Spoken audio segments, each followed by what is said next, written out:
Sairam students, a warm welcome to all of you to another literature class. And today's class, let's begin with a new lesson. And the name of the lesson is Jane Eyre at Lowood Institution. Now basically this lesson is taken from a novel, Jane Eyre, and it's a small part which is extracted from that particular novel. And this particular novel is written by Charlotte Bronte. Let's know something about the author. Charlotte Bronte, the eldest of Bronte's sisters, worked as a teacher and governess before collaborating on a book of poetry with her twin sisters Emily and Anne, who were writers as well. In 1847, Bronte published a semi-autobiographical novel, Jane Eyre, under the pseudonym Careless. The book was an immediate hit and became a literary classic. Her other celebrated novels include Shirley and Willett. Like I told you, this is an extract from her novel, Jane Eyre. Let's understand the central idea of this lesson. Jane Eyre is an orphaned girl living with her aunt Mrs. Reed at the Gateshead Hall. So her parents have passed away. Mrs. Reed and her children treat Jane cruelly and look down on her as dependent. Punishing her for a fight with her cousin that she didn't start, Mrs. Reed locks her in a red room where Jane's uncle, Mr. Reed, had died years before. Soon after, Mrs. Reed sends Jane to the Lowood Institution, a charity school run by the hypocritical Mr. Brocklehurst. Lowood has terrible conditions and a harsh work ethic, though the compassionate supervisor, Maria Temple, intervenes sometime to give the girls a break. At Lowood, Jane makes friends with another student, Helen Burns, who helps Jane to learn to endure personal injustice and believe in a benevolent God. So this is just the central idea. Quickly, let us just get started. Before that, a reminder to all of you to keep a book and a pen handy to jot down the meaning of all the hard words. So let's get started, students, with the lesson. Now this is just before the lesson. This is going to help you connect with the lesson.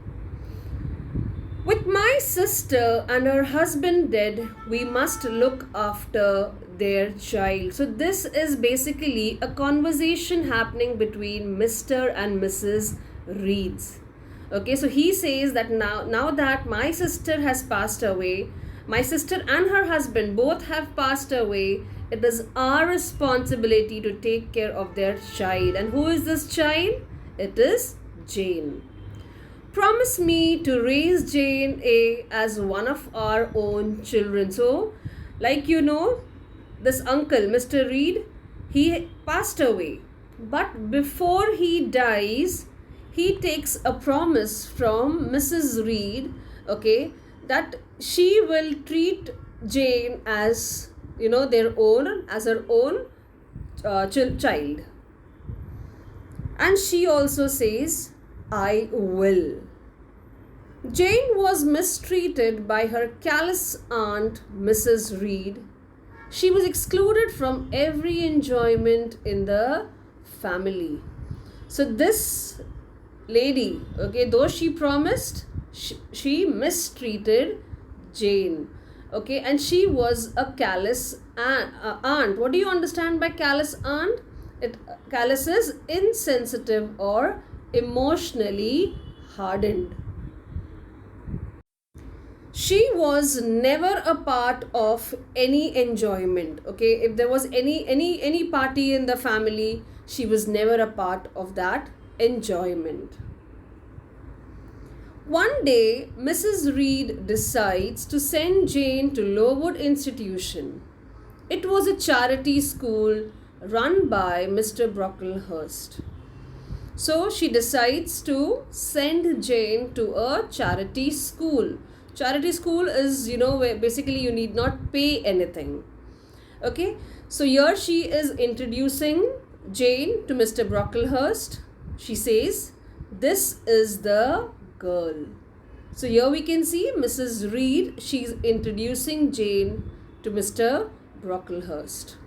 And then he asks, "How old is she?" To which Mrs. Reed replies, 10. "Are you a good girl?" So he questions Jane, "Are you a good girl?" And then what does Mrs. Reed say?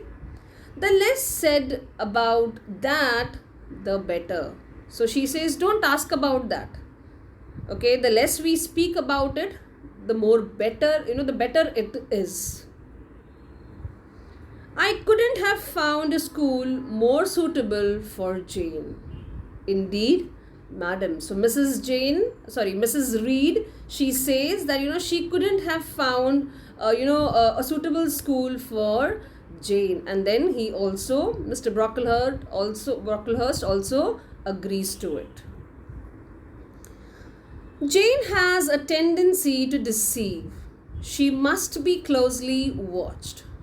I wish her to be brought up modestly at Lowood School." So Mrs. Reed, what is she telling about Jane? That she has a tendency to deceive. She has a habit of cheating. She must be closely watched. You have to keep an eye on her.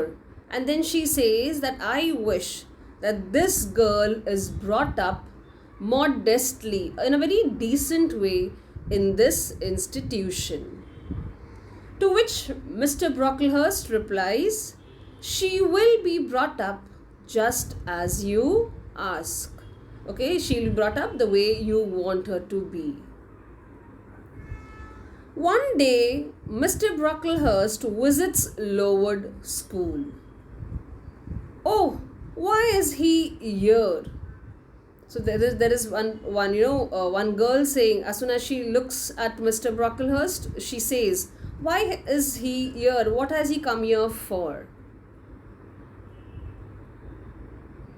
Jane dreaded this moment and in fear dropped her slate. So Jane was very scared. The moment she heard or she saw Mr. Brocklehurst, she was very scared. And in that, what happened? She dropped her slate. Okay. "How careless! Come to the front. I have something to say about you." So, as soon as Brocklehurst sees that Jane has dropped something on the floor, what does he say? He says, "How careless you are." And then he says, "You come to the front, I have to say something about you." So he was going to address few people, few girls, teachers, and he was about to speak something about Jane. Let us see what he speaks. "She looks like an ordinary child, but that's not true." So what does he say? He says that this girl, she looks like an ordinary child, but that's not true. Okay. And then the other girls and people around, they make some statements. They react to the statement. What do they say? "How shocking! Gosh, even they are surprised. What is he saying? Or what is he about to say?" "Everyone avoid her. Teachers must watch her. Her kind aunt told me that she is ungrateful and tells lies. No one is to talk to her for the rest of the day." So he tells everyone, you be very careful. Okay, and he tells, the students, the girls around, that, avoid her. And he also tells the teachers to Keep an eye on her. Watch her means to keep an eye on her. And why does he say so? Because Mrs. Reed had told that she is a liar. She has the habit of deceiving others. And then he says no one is to talk to her for the rest of the day. Nobody will talk to her. Please avoid her. So this is just an introduction to this lesson. Now let's get started with our lesson. Ere the half hour ended, 5 o'clock struck. School was dismissed, and all were gone into the refectory to tea. It was deep dusk. I retired into a corner and sat down on the floor. The spell by which I had been so far supported began to dissolve. Reaction took place, and soon, so overwhelming was the grief that seized me that I sank prostrate with my face to the ground. Now I wept. Helen Burns was not here. Nothing sustained me. Left to myself, I abandoned myself, and my tears watered the boards. Now she's saying that it was 5 o'clock, the school was dismissed. Okay, before half an hour that he made the statement, it was 5 o'clock and the school dismissed, and they all had gone to the refectory to have tea, and it was deep dusk. It was evening.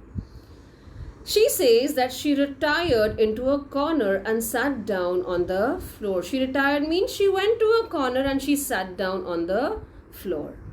The spell by which I had been so far supported began to dissolve. All this while, people around, they didn't think much about this girl. Okay, but then whatever happened, okay, that troubled her. So what happened?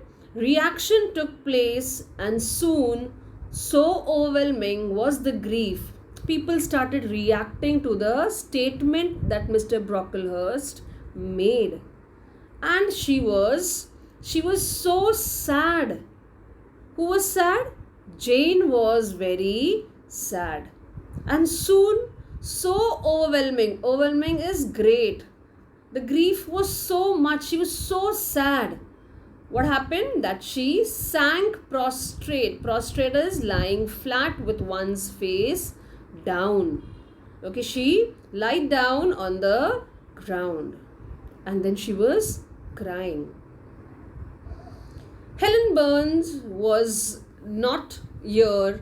Nothing sustained me. She was feeling very bad about the statement that Mr. Brocklehurst had, he made. And then nothing sustained her. She left, she abandoned, left to myself, I abandoned myself. She felt very bad. Okay, she kept herself away from everybody else, and she continued to cry. Moving ahead, I had meant to be so good and to do so much at Lowood, to make so many friends, to earn respect and win affection. Already I had made a visible progress that very morning. I had reached the head of my class. Miss Miller had praised me warmly. Miss Temple had smiled appreciatively. She had promised to teach me drawing and even let me learn French. I was also well received by my fellow pupils and treated as an equal by those of my own age. Now, here I lay, again crushed and trodden on. Could I ever rise more? Now, before Mr. Brocklehurst made this statement, everything was so good. And what makes what makes her say this? Let's see. She says that she was there, so that she can make more friends. She can earn respect. and she can win affection, she can win love. Let's not forget she was not treated good by her aunt and her cousins. So she wanted to make friends, she wanted to earn respect, she wanted to win love, she wanted to win affection. And she was doing it. Already I had made visible progress. She was saying that yes, I was progressing on achieving all these things. How? That very morning I had reached the head of my class. Miss Miller had praised me warmly. She must have done something to which Miss Miller, she had praised her. She was very happy, so she praised her. And Miss Temple had smiled appreciatively. And Miss Temple, she promised to teach her drawing. She promised to teach Jane drawing and even let her learn French. I was also well received. The other fellow pupils, they also treated her so good that she really felt very good in that institution. But after Mr. Brocklehurst made that statement, how was she feeling? She says, now here I lay again. She says, now I'm again. Okay, what I was just say half an hour, 45 minutes back, and what I am right now. I'm crushed. I'm embarrassed. I'm trodden on. Trodden on is, it feels like people are stamping on me. They are not, they are not looking at me in a better way. They just walk past of me. So she felt very bad about it. And then she says, could I ever rise more? Will I be able to come out of it? Okay, let's proceed. Never I thought and ardently wished to die. While I was sobbing, someone approached. I started up. The fading fires showed Helen Burns coming up the long vacant room. She had bought my coffee and bread. So when she was thinking, what was she thinking? She wanted to die. Ardently wished this. She had this intense desire. She wanted to die. Why she wanted to die? Because she was feeling very bad. She was not a girl who ever spoke, lies. But the image that Mrs. Reed created was very wrong. And Mr. Brocklehurst also, he believed to whatever Mrs. Reed said. She was feeling very bad about it. While I was sobbing, so when she was crying, someone approached. Now, who is this someone? It is Helen Burns. The fading fires showed Helen Burns. So, the fire that was lit in the room was fading away. And in that light, what could she see? She saw Helen Burns coming into the vacant room. And what did she bring? She brought coffee and bread. Come eat something, she said. But I put both away, feeling as if a drop or a crumb would choke me. So Helen Burns was like, you come and have something. Okay, but then she put away both. Both is what? Coffee and bread. Why? Because she felt a drop of coffee or a crumb of bread would choke her. Choke her means, it would block her normal breathing. She would not feel comfortable having it. So she said, no, I don't want to have anything. I continued to weep aloud. So she continued to cry. Helen sat down on the ground near me, embraced her knees with her arm and rested her head upon them, and sat silently. I was the first who spoke. So Helen also came and sat down next to her, and she embraced her knees with her arms. Okay, she brought her knees close to her, close to her chest, and she rested her head upon them and sat silently. I was the first who spoke. Jane was the first who spoke. So can you see? This image is from your textbook itself. We can see Jane crying and Helen sitting next to her. Helen Why do you stay with a girl whom everybody believes to be a liar? So this is what is Jane asking Helen. Why do you want to stay with a girl, whom everybody believes that she is a liar? And what does Helen say? Everybody, Jane? Why, there are only 80 people who have heard you call so. And the world contains hundreds of millions. She said, why are you saying everybody, Jane? It's only 80 people. That is, teachers and your other fellow mates. Okay, only these 80 people have heard that you are a liar. But the world contains of millions and millions of people. Okay, but what do I have to do with millions? So she says, Jane is saying that what do I do with these million? These 80 I know despise me. So she's saying, I have nothing to do with the millions outside this Lowood institution. These 80 who are inside the institution, they despise me. They hate me. Jane, you are mistaken.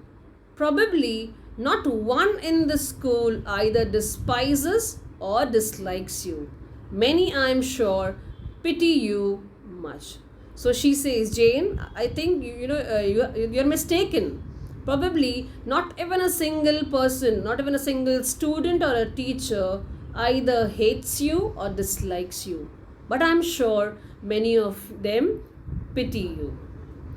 How can they pity me after what Mr. Brocklehurst has said? Then she says, how can they pity me after whatever Brocklehurst has said? Mr. Brocklehurst is not even liked here.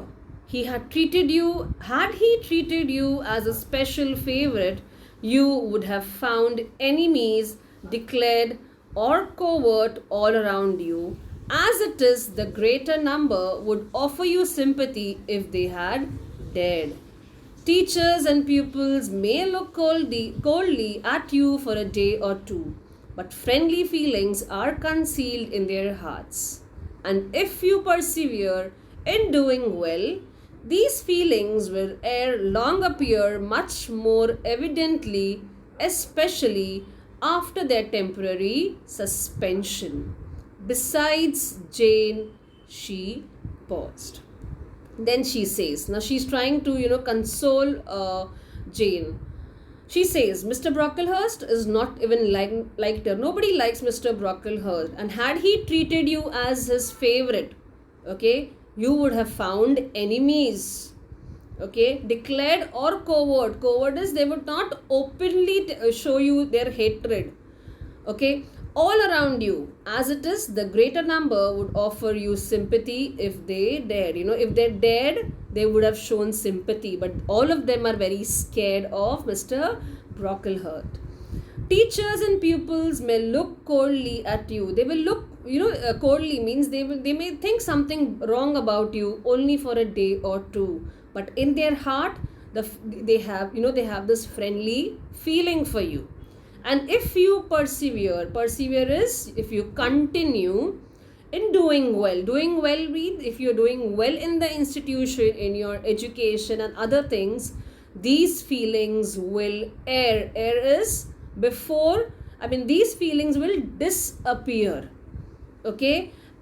Much more evidently, especially after their temporary suppression. As if now they are not coming close to you. Okay, they are forcibly stopped. They're forcibly told not to go and talk to Jane. So this is something that will disappear after some point of time. So let us see, students, if Jane agreed to what Helen said.